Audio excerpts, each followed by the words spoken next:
오늘 말씀 제목은 많이 맡긴 자에게는 많은 것을 찾으시는 하나님, 이런 제목입니다. 아모스 3장 1절에서 15절까지 말씀인데요. 읽는 거는 8절까지로 좀 끊었습니다. 이따가 제가 많이 읽을 거기 때문에 또 미리 읽어두면 2번 이상 읽은 거를 짜증내는 사람도 있더라고요. 오늘 3장 전체 구조를 보면은 1, 2절은 선택과 의무, 하나님이 선택했다. 그러면은 선택받은 자에게는 의무가 있다. 선택과 의무에 관한 내용이고, 3절부터 8절까지는 예언의 정당성입니다. 예언의 정당성. 지금 남쪽 사람 아모스가 북쪽에 와서 북쪽 멸망한다고 하니까 북쪽 사람들이 일단 감정적으로 화가 났어요. 아모스, 당신이 뭔데? 왜 그따위 얘기하시오? 그거에 대해서 아모스가 답변하는 겁니다. 내가 왜 이런 일을 할 수밖에 없었는가? 그걸 보여주는 게 3절에서 8절까지 내용이고요.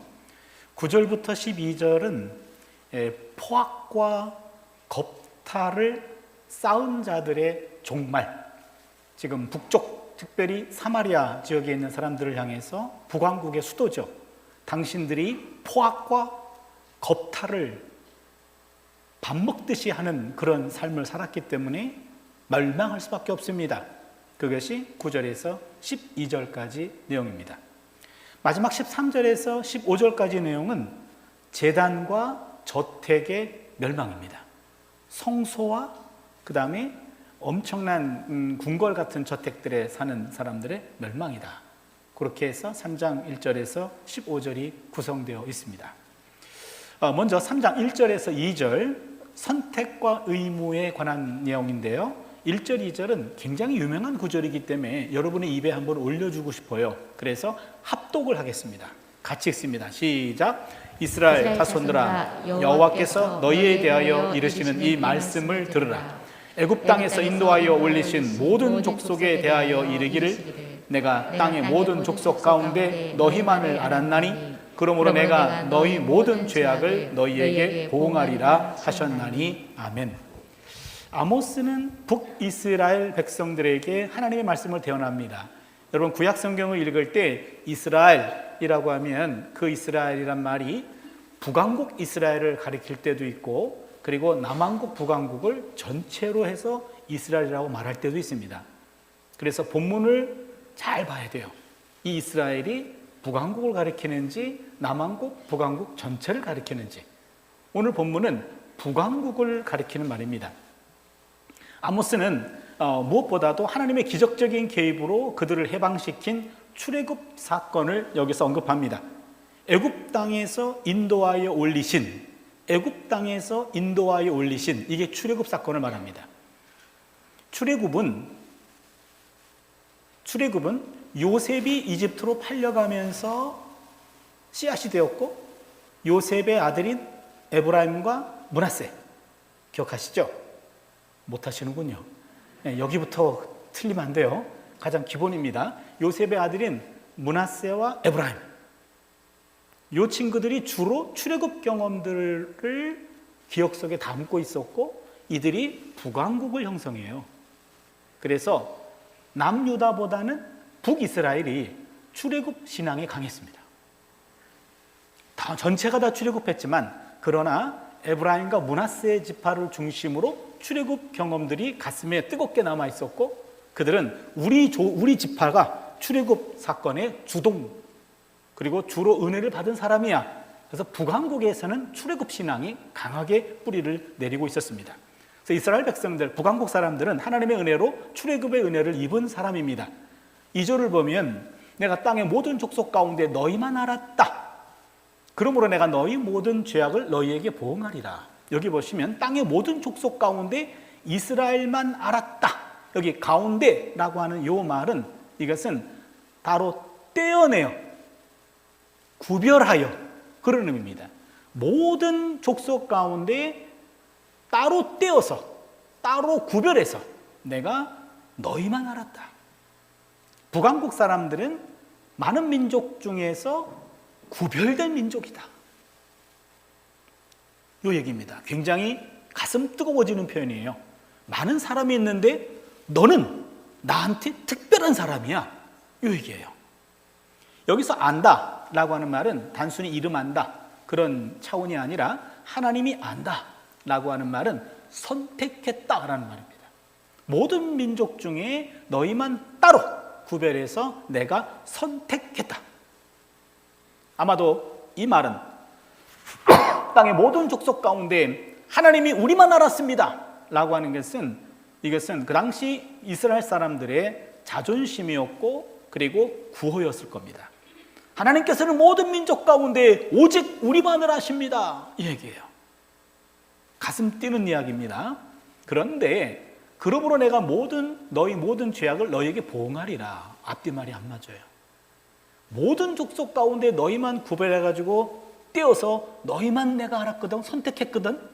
그럼 여러분 그 다음 말은 뭡니까? 웬만한 죄는 내가 덮어줄게. 그전 내가 용서할게. 이렇게 돼야 되는데 내가 너희 모든 죄악을 너희에게 보응하리라. 여기 보응하다라는 파카드라고 하는 이 히브리어는요, 방문하다, 벌하다 이런 말이에요. 방문하다, 벌하다. 그러기에 보응한다라고 하는 말은 두 가지 의미가 있습니다. 하나님의 따뜻한 신방이 있고 신방 결과 얘는 좀 매를 맞아야 돼. 그때는 벌하다의 의미도 있습니다. 그러기에 이 파카드, 하나님이 보응한다라는 말은 그 대상자가 어떤 상태에 있느냐에 따라서 때로는 하나님이 그를 위로할 때도 있고 때로는 좀 손을 볼 때가 있다. 이 본문에서는 손보다 그런 의미입니다. 하나님은 이집트에서 선택된 이스라엘 백성들의 고통을 하감하시고 방문해서 보시고 그들을 억압하는 이집트 사람들을 심판했는데 오늘 본문은 이스라엘 백성들에게 신방 가셔봤더니 이 사람들이 지금 오히려 이집트 사람이 되어버린 거예요. 그래서 하나님이 이집트같이 되어버린 이스라엘을 벌하겠다라는 말입니다. 이 당시 이스라엘 사람들은 하나님의 선택받은 자들의 자기 안전으로만 잘못 이해했습니다. 우린 선택받았기 때문에 우리 영혼이 안전할 거야. 이스라엘은 타민족의 모범이 되라는 하나님의 위임을 인식하지 못했습니다. 선택했다라고 하는 것은 선택받은 자에게 책무가 있습니다.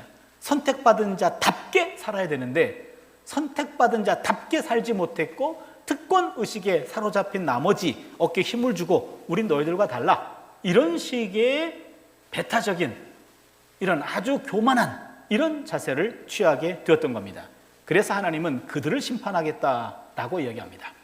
이스라엘 백성들이 하나님의 선민이라는 특권의식에 깊이 빠져 있었습니다. 이스라엘은 선민 사상에 빠진 나머지 오만해졌습니다. 아모스는 이런 오만에 일격을 가합니다.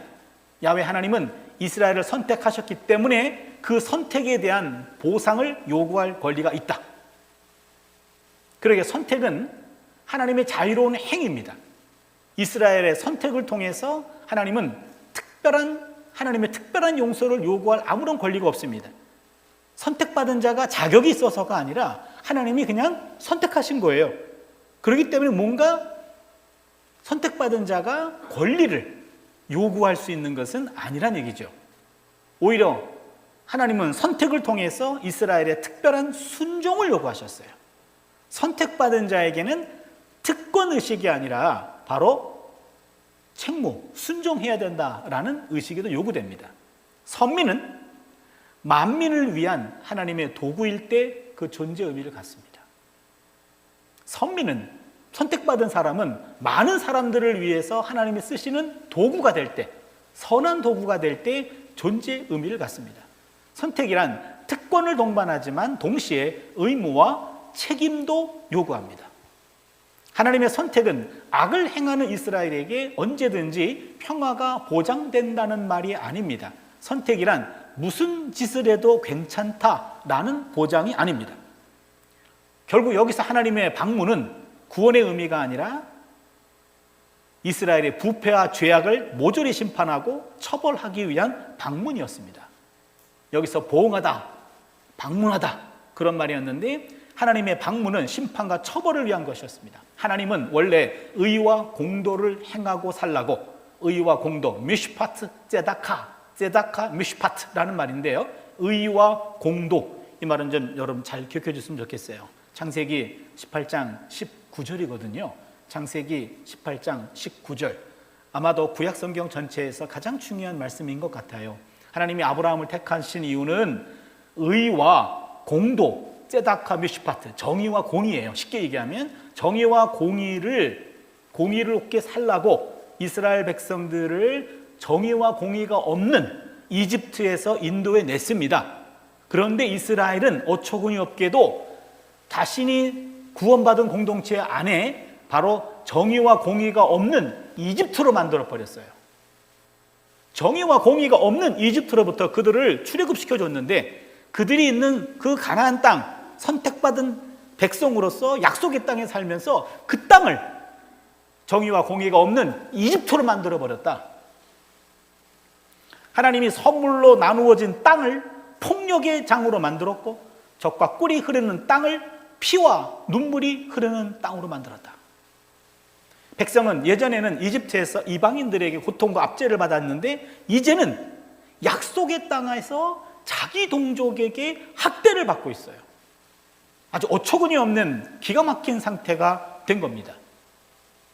하나님의 은혜와 선택에 겸손함으로 순종하기를 거부하고 온갖 방법으로 자기 백성을 착취하면서 택한 백성인 이스라엘이 어찌 심판을 받겠느냐 하면서 자만하고 있습니다. 이런 지경에 이르자 남쪽 사람 아모스가 담대하게도 북쪽 사람에게 와가지고 당신들 지금 정신 차리시오 해서 하나님의 심판을 대언하고 있는 겁니다. 3장 3절로 8절은요 예언의 정당성인데, 그래서 북왕국 사람들이 우리는 지금 출애굽을 경험한 사람이요, 하나님이 우리를 선택했어, 근데 어디 그따구 얘기를 하시오? 그거에 대해서 아모스가 이렇게 말합니다. 여러분 3절부터 8절까지 한 절씩 교독을 하겠습니다. 제가 먼저 읽습니다. 두 사람이 뜻이 같지 않은데 어찌 동행하겠으며, 사자가 움킨 것이 없는데 어찌 수풀에서 부르짖겠으며, 젊은 사자가 잡은 것이 없는데 어찌 굴에서 소리를 내겠느냐. 덫을 땅에 놓지 않았는데 새가 어찌 거기 치이겠으며, 잡힌 것이 없는데 덫이 어찌 땅에서 튀겠느냐. 성읍에서 나팔이 울리는데 백성이 어찌 두려워하지 아니하겠으며, 여호와의 행하심이 없는데 재앙이 어찌 성읍에 임하겠느냐. 주 여호와께서는 자기의 비밀을 그종 선지자들에게 보이지 아니하시고는 결코 행하심이 없으시리이다. 사자가 부르짖은즉 누가 두려워하지 아니하겠느냐. 주 여호와께서 말씀하신즉 누가 예언하지 아니하겠느냐. 예, 여러분 3절부터 8절까지 전체가 다 의문문이에요. 의문문.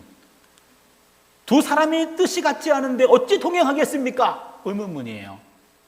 사자가 움킨 것이 없는데 어찌 수풀에서 부르짖겠습니까? 젊은 사자가 잡은 것이 없는데 어찌 굴에서 소리를 내겠습니까? 다 의문문이에요. 그랬는데 7절만 서술문입니다. 주 야훼께서는 자기의 비밀을 그종 선지자들에게 보이지 아니하시고는 결코 행하심이 없으시리다. 요것만 서술문이에요. 그리고는 마지막에 사자가 부르짖은즉 누가 두려워하지 아니하겠느냐, 주 야훼께서 말씀하신 즉 누가 예언하지 아니하겠느냐. 여기 보세요. 지금 무슨 얘기냐면 3절을 보시면 먼저 두 사람이 뜻이 같지 않은데 어찌 동행하겠느냐. 두 사람이 함께 여행을 떠난다면 사전에 약속을 하지 않았겠느냐 이 말이에요. 청중들 이스라엘 백성들이 듣기에는 그래 그렇다 그렇겠지. 사전에 같이 동행하기로 약속을 했기 때문에 같이 여행을 떠나겠지, 이런 얘기입니다. 지금 아모스가 계속 수사학적 의문문을 던집니다. 이보시오, 두 사람이 여행을 가고 있어. 사전에 약속하지 않았겠습니까? 그래 약속했겠지. 그렇다. 그 다음에는 4절 보시면요, 사자가 움킨 것이 없는데 어찌 수풀에서 부르짖겠습니까? 사자가 사냥감을 획득했기 때문에 으르릉 하고 부르짖는 것 아니요. 그래 그렇겠지. 이스라엘 백성들의 대답은 당연히 그렇다 이겁니다. 4절 하반절에 젊은 사자가 잡은 것이 없는데 어찌 굴에서 소리를 내겠느냐. 젊은 사자가 뭔가를 사냥감을 확보했기 때문에 굴에서 포효하고 있는 것 아니냐. 뭐 그렇겠지. 5절에 덫을 땅에 놓지 않았는데 새가 어찌 거기 치겠느냐.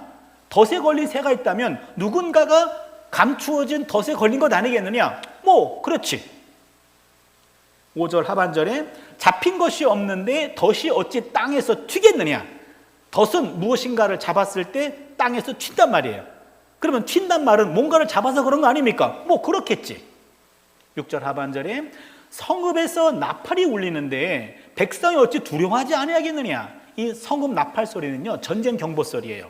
빵빠라밤 하면서 누가 쳐들어옵니다 라고 나팔을 부는 거예요. 그러면은 아니 누가 쳐들어오니까 경고의 나팔 소리가 울리겠지. 맞아, 그렇겠지. 6절 하반절이 아모스가 하고 싶은 말이에요. 야훼의 행하심이 없는데 재앙이 어찌 성읍에 임하겠느냐? 하나님의 허락이 없이는 재앙이 이 땅에 임하겠느냐? 하나님 허락하시겠지. 그렇다. 그런데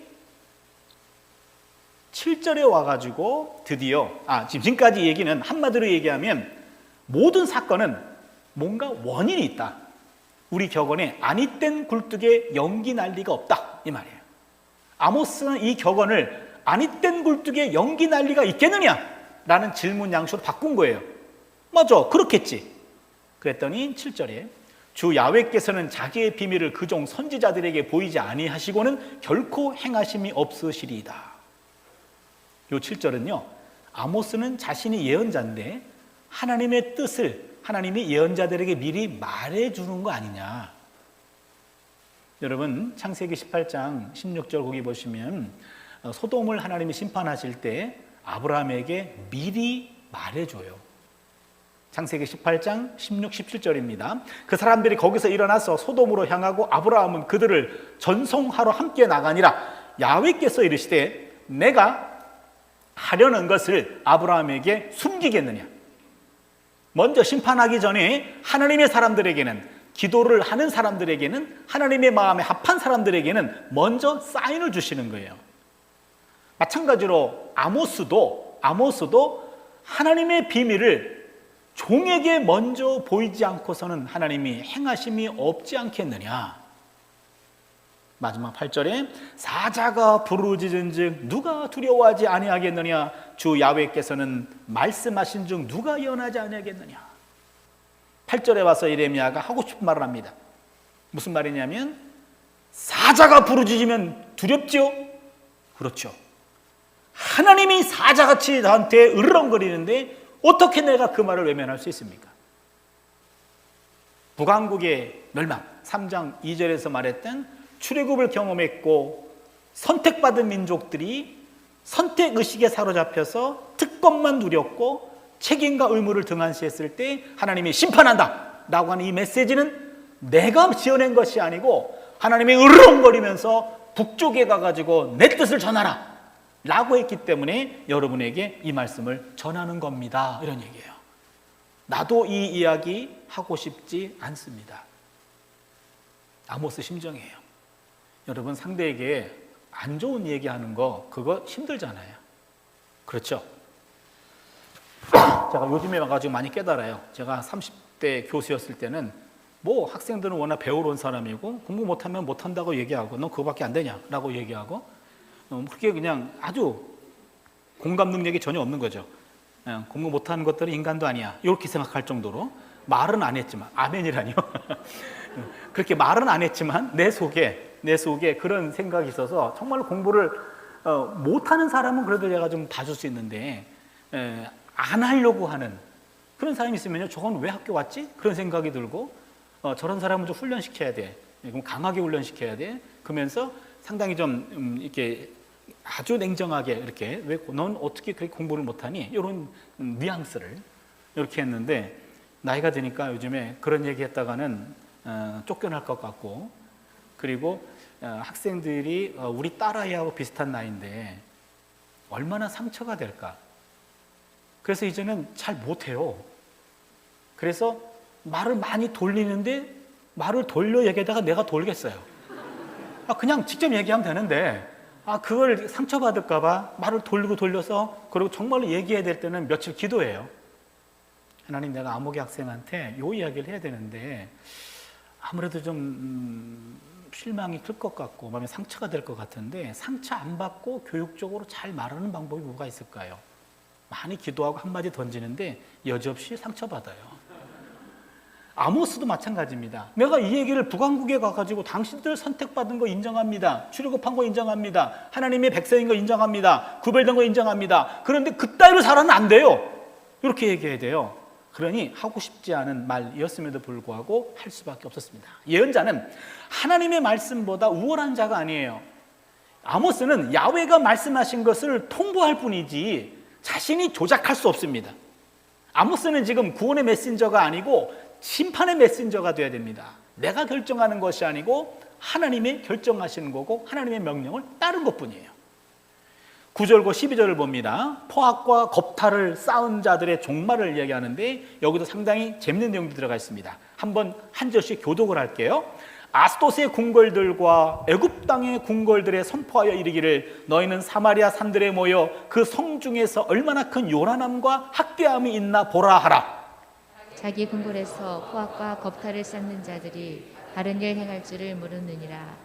여호와의 말씀이니라. 그러므로 주 야훼께서 이와 같이 말씀하시되 이 땅 사면에 대적이 있어 내 힘을 쇠하게 하며 내 궁궐을 약탈하리라.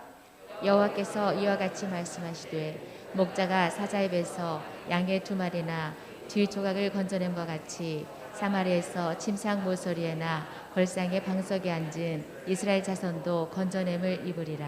예, 여기 12절이 조금 애매해요. 이게 지금 야훼께서 이와 같이 말씀하실 때 목자가 사자 입에서 양의 2다리나 귀 조각을 건져냄과 같이 사마리아에서 침상 모서리에나 걸상의 방석에 앉은 이스라엘 자손도 건져냄을 입으리라. 이게 구원을 말하는 건지 이게 심판을 말하는 건지 조금 애매하게 되어 있어요. 좀 이따 설명할게요. 먼저 9절을 먼저 보시면 아스돗의 궁궐들과 애굽 땅의 궁궐들의 선포하여 이르기를 너희는 사마리아 산들에 모여 그 성 중에서 얼마나 큰 요란함과 학대함이 있나 보라 하라. 아모스는 하나님의 명령을 따라서요 아스돗이라고 하는 것은 블레셋의 한 도시입니다. 아스돗과 그 다음에 이집트의 지도자들을 초청해가지고 사마리아 상황을 직접 보라고 요청하라. 지금 무슨 얘기냐면 남쪽 남유다 사람인 아모스가 와서 북쪽에 대해서 분석하고 판단하고 심판을 선포했는데 그거는 남유다 사람 생각이고 딴 나라 생각은 딴 나라 사람 다를 거 아니냐. 그래서 객관적으로 블레셋에 있는 한 도시 아스돗에 있는 사람들과 이집트에 있는 사람들을 불러다가 한번 객관적으로 검증을 받아보게 하라 이 말입니다. 이 아스돗은 주변 국가들을 대표하고 이집트는 대제국을 대표합니다. 지금 사마리아 사람들은요 유다 사람 아모스의 메시지가 너무 편파적이고 부정적이고 잘못된 내용이라고 생각했던 것 같습니다. 그래서 아모스는 자신이 대변한 하나님의 선고가 진실하다라는 사실을 제3자를 불러 객관적으로 재확인하고 싶었습니다. 그래서 블레셋의 아스돗과 이집트가 이스라엘의 부정을 입증하는 증인으로 소환되는데 이 두 나라 백성들보다도 이스라엘을 압박했던 이 두 나라 백성보다도 사실 사마리아 사람들이 더 많은 비리를 저지르고 있는 것이 여기서 폭로가 되죠. 이 아스돗과 이집트의 지도자들이 본 것은 사마리아의 오늘 본문을 보시면 큰 요란함과 학대함이 나오죠. 큰 요란함과 학대. 큰 요란함이라는 것은 사마리아의 호화로운 건물들을 말하고 학대함이라는 것은 백성들의 처참한 삶이에요. 돈 많은 사람들, 국가적으로 상류층들, 고위층들은 아주 호화로운 건물을 지어놓고 이렇게 아주 요란하게 그런 삶을 사는데 어려운 사람들은 오히려 학대받고 있는 이런 모습이 극명하게 보이는 겁니다. 이방 나라인 아스돗과 이집트의 권력자들의 눈에도 사마리아의 악은 도를 넘은 것입니다. 그러기에 아스돗과 이집트에서도 엘리트들이 모든 권력과 특권을 틀어지고 자신들을 위해서 마음껏 권력과 힘을 휘두르고 있었는데 그들보다도 사마리아는 더했다 이런 얘기죠. 이방의 목격자들은 사마리아의 큰 요란함과 학대를 보았습니다. 사마리아는 이 당시 왜곡된 재판 행위가 공공연하게 이루어졌고 억울하게 집행되는 공권력이 다반사였고 턱없이 높은 이자와 불공정한 상거래, 백성을 거지와 노예로 만드는 세상이었습니다. 이 당시의 사마리아 상황입니다. 소수의 지도자들은 자신의 삶이 샬롬 상태라고 생각했는데 다수의 백성들은 샬롬이 없는 삶이었어요. 같은 땅에 사는데, 같은 시대인데 어떤 사람들에게는 샬롬, 어떤 사람들에게는 엔 샬롬, 히브리어로 엔 샬롬, 샬롬 없음. 똑같은 세상에 사는 어떤 사람은 천국, 어떤 사람은 지옥, 이런 모습이 지금 사마리아에 지금 펼쳐지고 있는 거죠. 10절에 보니까 자기 궁궐에서 포악과 겁탈을 쌓는 자들이 바른 일 행할 줄을 모르느니라 야훼의 말씀이니라. 여기 자기 궁궐에서, 자신의 궁궐 창고에 쌓은 것은 바로 재물이 아니라 재화가 아니라 포악과 겁탈이 쌓였어요. 여러분, 포악이라고 하는 말은요, 주로 사람에 대한 폭력을 말하고, 그 다음에 겁탈이라고 하는 말은 재산에 대한 폭력을 말합니다. 그러기에 사람에 대해서 폭력하고 재산에 대해서 폭력을 행하는 이런 사람들에 의해 가지고 자신들의 창고가 점점 더 이렇게 쌓아지고 있는 거죠. 그러나 권력으로 남의 것들을 약탈하고 집안을 가득 채운 사람들은 결국 주변에 힘 있는 적들에 의해서 몽땅 털리게 됩니다. 물질과 명예와 권력은 우리를 지속적으로 지켜주지 못합니다. 심판의 날에 오히려 그것이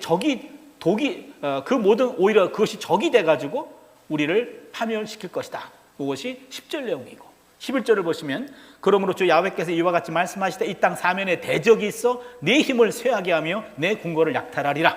그렇게 한때는 그렇게 많은 걸 모아놨지만, 그러나 너희는 물질적인 성공에만 혈안이 되어 있는데 하나님이 원하시는 것은 정신적이고 영적인 성공을 원한다. 그런데 정신적인 영적인 것들은 등한히 해버리고 물질적인 것만 쌓아 올렸는데 어느 한순간 다 그것을 약탈당하게 할 것이다. 12절입니다. 야훼께서 이와 같이 말씀하시되 목자가 사자의 입에서 양의 2다리나 귀 조각을 건져냄과 같이 사마리아에서 침상 모서리에나 걸상의 방석에 앉은 이스라엘 자손도 건져냄을 입으리라. 이게 남은 자의 구원을 말하는 것으로 오해받을 수 있어요. 여러분, 본문을 잘 보세요. 목자가 양떼를 돌보다가 못된 들짐승이 와가지고 그것을 물어갔어요. 물어가고 다 먹고 2다리나 귀 조각만 남겼어. 그러면 그 목자가 가서, 야, 그래도 2다리면은 아직도 먹을 게 많네. 그리고 귀 조각이라도 남았네. 불행 중 다행이네. 이렇게 생각했을까요? 다 뜯겨져 나가고 남은 거예요. 그렇죠. 이 상황은 긍정적인 상황이 아니라 부정적인 상황입니다. 출애굽기에 보면요, 목동법이 나옵니다. 출애굽기 22장 10절로 13절이에요. 출애굽기 22장 10절로 13절, 목동법인데 무슨 얘기냐면, 사람이 낙이나 소나 양이나 다른 짐승을 이웃에게 맡겨 지키게 하였다가 죽거나 상하거나 끌려가도 본 사람이 없으면 2 사람 사이에 맡은 자가 이웃의 것에 손을 대지 아니하였다고 야훼께 맹세할 것이요 그 임자는 그대로 믿을 것이며 그 사람은 배상하지 아니하려니와 만일 자기에게서 도둑 맞았으면 그 임자에게 배상할 것이며 만일 찢겼으면 그것을 가져다가 증언할 것이요 그 찢긴 것에 대하여 배상하지 아니할지라. 남의 양을 이렇게 키워줬어요. 키우다가 이 양이 분실됐어요. 그러면은 배상해야 되잖아요. 그렇죠? 이걸 내가 숨겨놓을 수도 있잖아요. 이럴 경우에는 배상해야 된다. 그런데 없어졌는데 들짐승이 와가지고 물어갔다. 그러면은 물어가서 먹고 남은 흔적이라도 가지고 와야 이거는 인간이 먹은 게 아니라 짐승이 먹은 거구나. 그래서 배상해서 제외되는 겁니다. 그래서 다윗이 사자가 와서 양떼를 물고 가면 끝까지 쫓아가가지고 남은 뼈라도 챙겨왔잖아요. 그게 다윗이 용감해서가 아니라 배상 안 하려고 그런 거예요. 물론 저 같으면은 안 가요. 배상하고 말지. 다윗의 용맹함도 부인할 수는 없어요. 아무튼 목동법에 따르면 내가 남의 양을 키다가 만약에 분실했으면은 이것을 계산해야 되는데 내 귀책 사이가 없다. 짐승이 물어갔다 라고 하면 물어갔어요 라고 말하면 누가 믿습니까? 가서 쫓아가가지고 먹다 남은 거라도 가지고 와야 이건 내가 먹은 것이 아니요 해서 지금 북왕국 사람들이 우리는 출애굽을 경험한 사람이요 우리는 하나님과 언약을 맺은 백성이요, 우리는 절대로 화가 미치지 않습니다 라고 얘기할 때 당신들이 그렇게 구원 얘기하는데 그따위 구원 받으시오, 그런 얘기입니다. 이게 남은 자의 구원이 아니고 조롱하는 거예요. 그래, 그따위 구원 받으시오. 지금 12절 본문 말씀은 사마리아의 구원을 선포하는 것 같지만 비참한 사마리아의 심판 상황을 얘기해 줍니다. 마지막으로 13절 15절입니다. 한 절씩 읽겠습니다. 주 야훼 만군의 하나님의 말씀이니라. 너희는 듣고 야곱의 족속에게 증언하라. 내가 이스라엘의 모든 죄를 보응하는 날에 배달의 제단들을 벌하여 그 제단의 뿔들을 꺾어 땅에 떨어뜨리고 15절 같이 읽습니다. 겨울궁과 여름궁을 치리니 상하궁들이 파괴되며 큰 궁들이 무너지리라. 야훼의 말씀이니라. 여기에 상당히 뜻밖의 말씀이 나와요. 지금 하나님이 심판을 하는데 심판 대상이 뭐냐면 14절을 보시면 베델의 제단입니다. 성소예요, 성소. 그리고 15절을 보시면 겨울궁과 여름궁을 치리니 상하궁들이 파괴되며 큰 궁들이 무너지리라. 저택들입니다. 저택. 그러니까 하나님의 심판의 대상이 제단과 저택이에요. 성소와 큰 집들입니다. 오늘 본문에서 지금 베델은 종교 중심지고, 그리고 이런 저택들은 아주 상류층과 아주 부유층들, 약한 사람들을 전혀 배려하지 않고 오히려 그 사람들 걸 더 빼앗으면 빼앗았지 자신의 것들을 나누지 않는 그런 탐욕적인 그런 사람들 이 두 부분을 하나님이 치겠다라고 말합니다.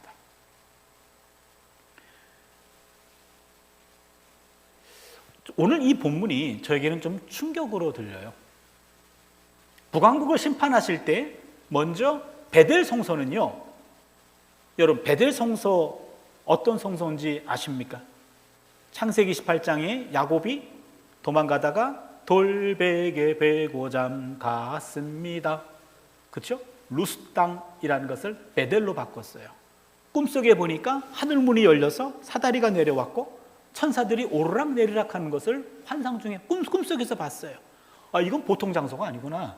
이거는 베트엘, 베트 집이란 말이고 엘 하나님이란 뜻이에요. 베트엘. 그래서 베델 하나님의 집이구나. 하나님이 거하시는 곳이구나. 그렇기 때문에 야곱 때부터 거룩한 성소였어요. 천사들이 오르락내리락하는, 여기서 기도하면 천사들이 우리의 소원을 하늘에 올려주고 하나님이 천사를 통해 응답하시는 곳이구나. 베델 성소는 아주 유명한, 예루살렘보다 더 유명했던 그런 성소입니다. 근데 그 베델 성소를 국가 성소가 되었는데 북왕국의 종교 중심지입니다. 하나님이 거기를 치겠다라고 얘기를 합니다.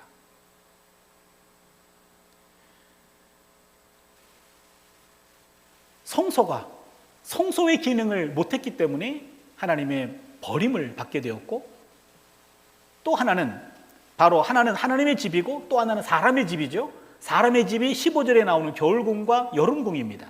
상하궁들이에요. 상하궁이라고 하는 것은요, 내부를 상하로 장식한 호화스러운 집을 뜻합니다. 상하는 이스라엘에 없습니다. 북쪽에 있는 페니키아나 여기에서 수입해 온 거예요. 그러게 웬만큼 부자가 아니고서는 상하로 집의 내부의 벽이나 침대나 가구들을 장식할 수가 없습니다. 아마도 모르긴 몰라도 1%나 한 2%나 한 5%나 요 정도에 해당하는 가장 상류층, 가장 돈 많이 버는 그런 사람들의 삶이었던 것 같습니다. 큰 궁은 히브리어로 많은 집들로 이루어진 저택이에요. 방 몇 개가 있는 것이 아니라 그냥 그런 많은 집들을 한꺼번에 상하궁으로 발라버린 이런 사람들입니다. 이런 궁궐 안에서 벌어지는 각종 향연과 파티에 대해서 마치 우리는 춘향전의 암행어사 이몽룡이 지방의 탐관오리였던 변사또를 향해 던졌던 구절을 상기하게 됩니다. 금술잔에 담긴 아름다운 술은 천인의 피요, 옥쟁반에 담긴 극상품 고기는 만백성의 기름이로다. 향연장의 촛물이 녹아내릴 적에 백성들의 눈물도 역시 흘러내리고 가무단의 노랫소리 드높을 때 백성들의 원한 역시 높구나. 이몽룡 똑똑한 것 같아요. 예? 상황이 막 머릿속에 그려지는데요. 이런 상황에서 하나님이 제단과 저택을 심판하겠다라고 끝납니다. 오늘 말씀을 좀 메시지를 정리해 보겠습니다. 하나님이 심방하시는 곳, 정확히 말하면 심판하시는 두 곳, 성소와 큰 집, 저택입니다. 베델 성소는 윤리 없는 종교, 부귀영화를 지향하는 종교, 약자를 외면하고 탐욕과 착취로 이룩한 상류층의 친구가 된 종교를 뜻합니다. 큰 집은 억압과 착취와 거짓과 탐욕과 권력의 힘을 통해서 세운 호화스러운 삶을 말합니다. 하나님은 윤리가 실종된 성소와 탐욕스러운 삶을 동시에 심판하십니다. 오늘 본문이 말하는 하나님의 첫 번째 방문지는 하나님의 집이었습니다. 이스라엘 국가 성소입니다. 이스라엘이 재앙과 형벌을 당하게 된 이유는 첫 번째 방문지인 하나님의 성소가 있는 베델에서 찾아야 됩니다. 제사장들, 예언자들, 소위 영적 지도자들, 오늘식으로 하면은 신학자들, 목사들, 장로들, 권사들, 집사들이 있는 곳이 아닐까요? 매주 예배가 드려지고 각종 대규모 집회와 중요한 회의들이 열리는 곳 아닐까요? 하나님의 이름을 팔면서 제단에 뿔을 부여잡고 주여 주여 주여 하며 외치는 자들이 있는 곳이 아닌가. 그러나 그들의 심장 속에는 진정한 하나님 경외는 찾아보기 힘들고 물질과 명예와 권력에 대한 세속적인 탐욕으로 가득 차 있는 것은 아닌가. 베델의 부패는 곧 이스라엘의 종말을 의미합니다. 하나님을 자기 멋대로 이용하는 베델은 더 이상 하나님의 집이 아닙니다. 하나님 말씀하십니다. 이스라엘의 모든 죄들에 대한 근본적인 책임 소재는 베델에 있다고. 한 나라의 모든 죄의 출발은 성소에 있다고. 우리 하나님은 이스라엘의 모든 죄 때문에 베델의 단들을 치실 것입니다. 따라서 성소의 부패는 그 나라의 종말을 의미하고 있죠. 소위 종교 지도자들의 부패와 탈성과 위선과 탐욕, 당시 이스라엘 전체를 병들게 했고 이스라엘을 재앙의 내리막길로 몰아갔습니다. 그런데 이들과 단짝을 이루었던 또 다른 부류의 사람이 있습니다. 바로 부유층 인사들이었습니다. 이들이 있는 곳이 바로 하나님의 두 번째 방문지입니다. 이들 대부분은 물질을 최고의 가치로 삼는 사람들입니다. 물질을 최고의 가치로 삼고 있음에도 불구하고 성소의 중요 자리를 장악하고 있어요. 물질을 최고의 가치로 생각하면서도 제사장의 가면을 쓰고 있어요. 정의롭지 못한 방법으로 부를 축적합니다. 약하거나 가난한 자들, 힘없는 자들은 그들이 즐겨 찾는 표적들이었고 권력을 행사하든지 아니면 약자들의 무지를 교묘히 악용하든지 아니면 폭력으로 위협을 하든지 온갖 수단과 방법을 가리지 않고 개인적인 부를 축적하는 데만 혈안이 되어 있던 자들이에요. 이런 사람들에게는 부의 사회적 환원이라고 하는 이런 문구는 그들의 머릿속에 존재하지 않습니다. 내가 갖고 있는 부를 사회적으로 환원해야 된다. 이런 생각이 없어요. 내가 어떻게 번 돈인데. 오늘날식으로 얘기한다면 세금이라고 하는 것, 부의 사회적 환원을 실현하는 하나의 방식이 아닐까요? 고소득자에게 세금을 많이 부과하고 저소득자에게는 세금을 감면하거나 적게 부과함으로 부의 양극화 현상을 완화하는 것, 가장 기본 아닐까요? 억강부약 대동세상이라는 말이 있죠. 억강부약이란 말은 약자의 욕망은 절제시키고 약자의 삶은 보듬는다. 강자의 욕망은 조금 다운시키고 약자의 삶을 조금 보듬어줘서 대동세상이란 말은 모든 사람이 어우러서 평등한 삶을 살아가는 세상.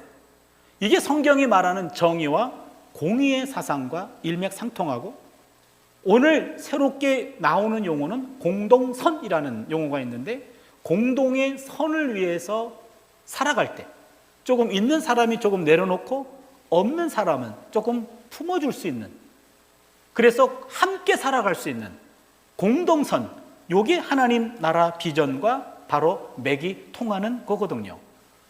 그런데 그렇게 많은 것들을 갖고 있는 그런 분들, 이런 생각에 조금 부담이 있는 건 아닐까. 단지 생색내는 일에만 몇 푼의 물질을 공개적으로 내놓을 뿐입니다. 그들의 재산은 피를 묻힌 포악의 수입들이었고, 이 당시 과부들의 원성과 고아들의 눈물이 함께 섞인 부이기도 했습니다. 겨울궁과 여름궁, 바로 약자들의 피와 눈물 위에 세워진 포악과 강포의 상징물이었던 것입니다. 물론 하나님은 복과 명예와 지위를 주시는 분이십니다. 따라서 상류층 사람들이 다 악한 것은 아닙니다.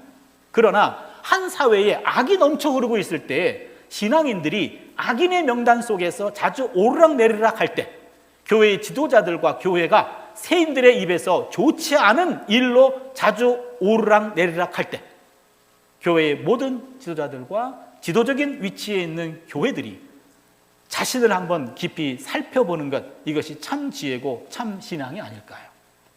삶의 근본적인 변화도 없고 하나님의 율법에 나오는 말씀대로 살려고 하는 진지한 경건성, 즉 토라 경건이 없는 이스라엘.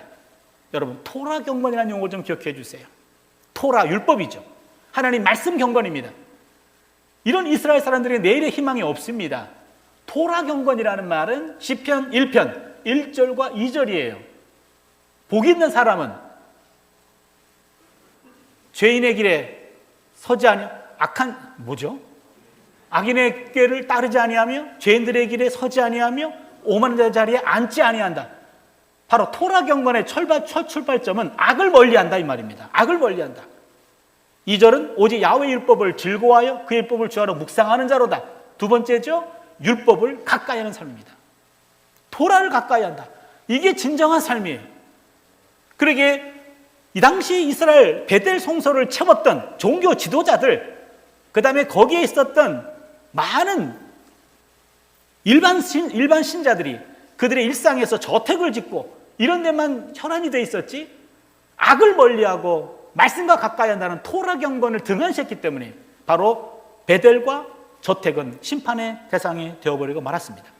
우리가 믿는 하나님은 내가 모든 족속 가운데 너희만 알았나니 웬만한 허물은 그냥 지나가겠다라고 말씀하신 적이 없습니다. 오히려 우리가 믿는 하나님은 내가 모든 족속 가운데 너희만 알았기 때문에 내가 너희 모든 죄악을 너희에게 보응하리라 말씀하십니다. 우리를 선택하신 하나님은 우리에게 그에 상응하는 책임을 요구하십니다. 우리 하나님은 많이 맡긴 자에게는 그만큼 많은 것을 찾으십니다. 한 사람을 선택했다라는 말은 나머지를 거부하는 것이 아니고 궁극적으로는 모든 사람들을 위한 선택입니다. 하나님의 선택받은 선민은 만민을 위하여 하나님의 도구로 사용될 때 그 존재의 의미를 갖는 법입니다. 마찬가지로 이번에 국민의 선택을 받은 대통령 당선자도 지지자들뿐만 아니라 반대자들도 품고 모든 국민의 일꾼으로 봉사할 때 그 존재의 의미를 갖게 될 겁니다. 우리 모두 매일매일의 삶이 매 순간 타인을 위한 하나님의 도구로 귀하게 쓰임받을 수 있기를 바랍니다. 남들보다 조금 더 있는 그것이 물질입니까? 지식입니까? 위치입니까? 건강입니까? 보면은 아무것도 없는 것이 아니라 믿음의 눈으로 보면은 남들보다 조금 더 있는 그것이 보입니다. 그 더 있는 그것이 있다면은 그것이 없는 사람들에게 조금씩 흘려보내면서 함께 공동선을 이루는 하나님의 나라를 이루는 일에 우리 모두가 아름답게 쓰임받을 수 있기를 축원합니다. 기도합니다. 많이 맡긴 자에게 많은 것을 찾으시는 하나님, 우리 모두 하나님의 자녀와 일꾼으로 선택하여 주신 것에 대해서 감사합니다.